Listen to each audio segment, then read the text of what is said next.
নমস্কার আপনাদের। আজ আবার একটা ভিডিও নিয়ে হাজির। ইস্ট বেঙ্গলের খবরই দেব। অতি অবশ্যই কালকের ম্যাচ নিয়ে আলোচনা করব। যদিও কালকের ম্যাচ ড্র হওয়ার পরে আর ভিডিও করার ইচ্ছে হয়নি।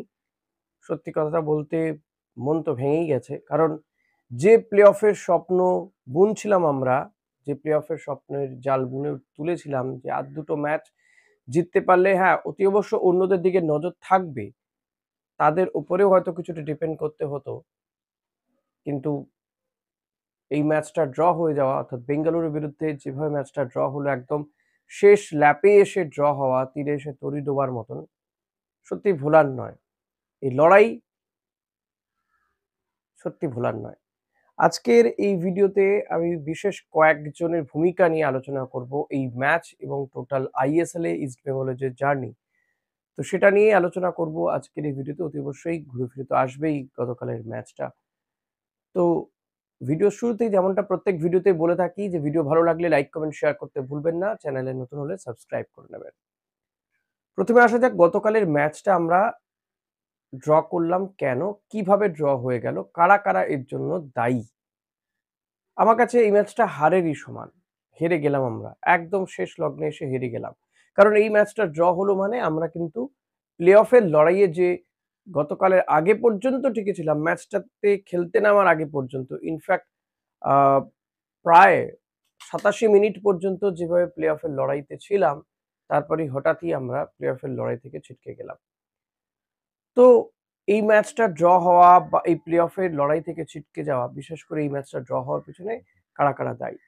প্রথমত দায়ী যদি কাউকে করতেই হয় তো সে দায়ী করতে হবে রেফারি হরিশ কুন্ডুকে। এই হরিশ কুন্ডু যতবার ম্যাচ পরিচালনা করেছেন, দু একটা ম্যাচ ছাড়া ইস্টবেঙ্গলকে দেখলেই তার লাল কার্ড হলুদ কার্ড বেরোতেই থাকে, বিশেষ করে লাল কার্ড।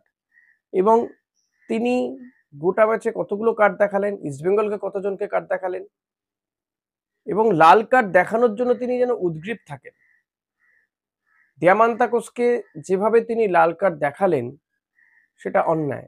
কারণ একই দোষে দুষ্ট দিয়ামান্তাকোস এবং বেঙ্গালুরুর যে প্লেয়ারটি, বিশেষ করে বেঙ্গালুরুর প্লেয়ারটিরই দোষ কিন্তু ছিল। তাকেই ইয়েলো কার্ড দেখানো হলো, দিয়ামান্তাকোসকে ডাইরেক্ট রেড কার্ড দেখিয়ে দেওয়া হলো। কেন? হরিশ কুন্ডু বারবার এই ধরনের ভুল করবেন কেন? বারবার তার জন্য ইস্টবেঙ্গলকে কেন ভুগতে হবে?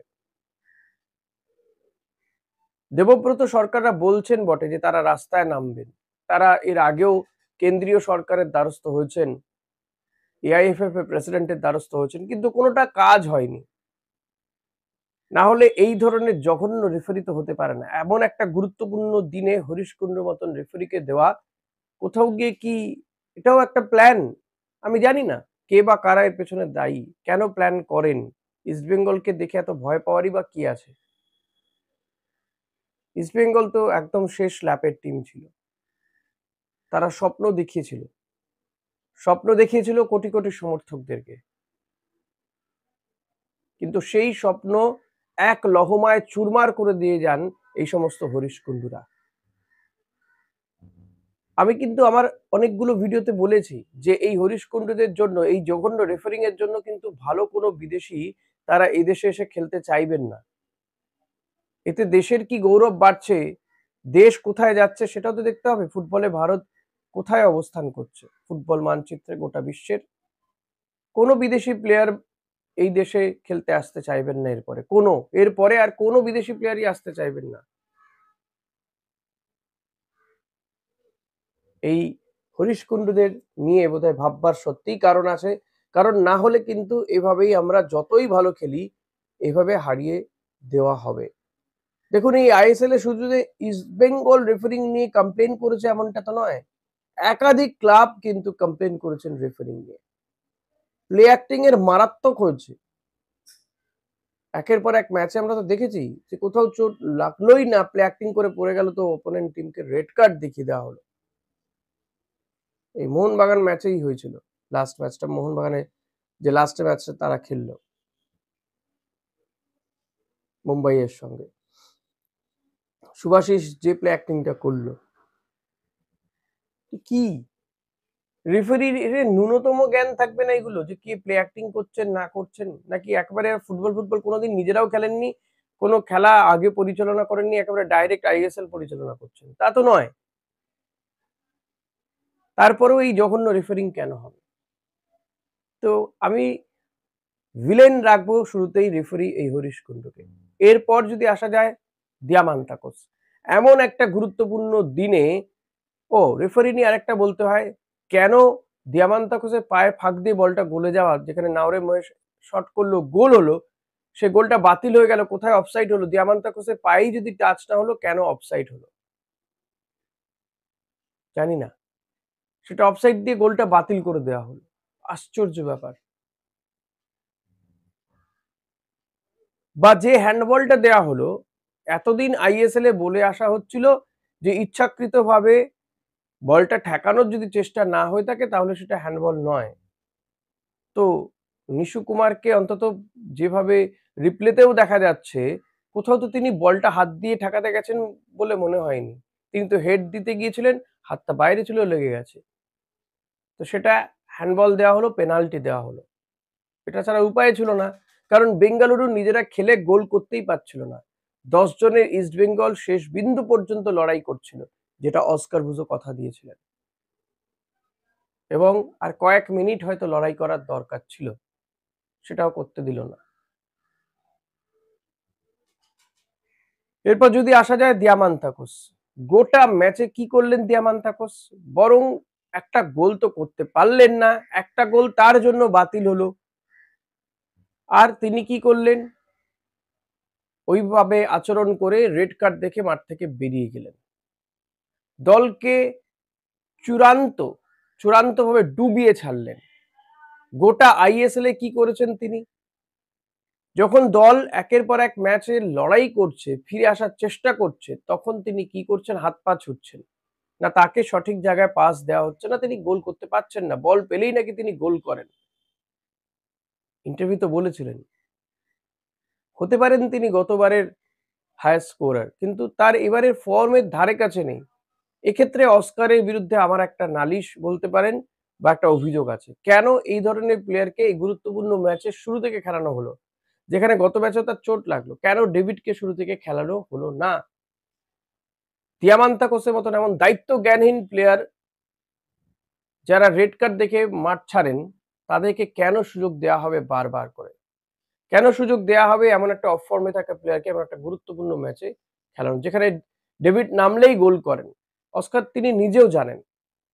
তারপরেও সেই ছেলেটিকে এতটা পরে নামানো হবে। তো সেকেন্ড কালপ্রিট যদি কাউকে বলতে হয় এই ম্যাচটা ড্র বা হারার পেছনে, আমি হারই বলবো বারবার করে। তো এই দিয়ামান্তাকোসকে, দিমি। নিশু কুমারকে নিয়ে যত কম বলা যায় ততই ভালো। আমি জানি না ওইভাবে কে হেড করতে উঠে একেবারে হাত ফাত এরকম ছড়িয়ে ছিটিয়ে। অনেক প্লেয়ারকে তো দেখেছি সামনে যিনি থাকেন তার কাঁধের উপরও চলে যায়। নিশু কুমারের এই গুরুত্বপূর্ণ ম্যাচে এক একটা ভুল কিন্তু টিমটাকে ডুবিয়ে ছাড়ে।